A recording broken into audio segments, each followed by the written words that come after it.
காவல் காப்பவன் கைதியாய் நிற்கிறேன் வா. ஊடல் என்பது காதலின் கௌரவம். ரெண்டு கண்களும் ஒன்று ஒன்றின் மேல் கோபம் கொள்வதா?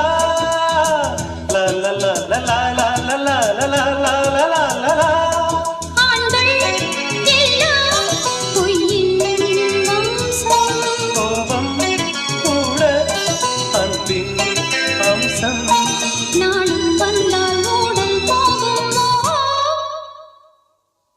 பொன்மானே கோபம் ஏனோ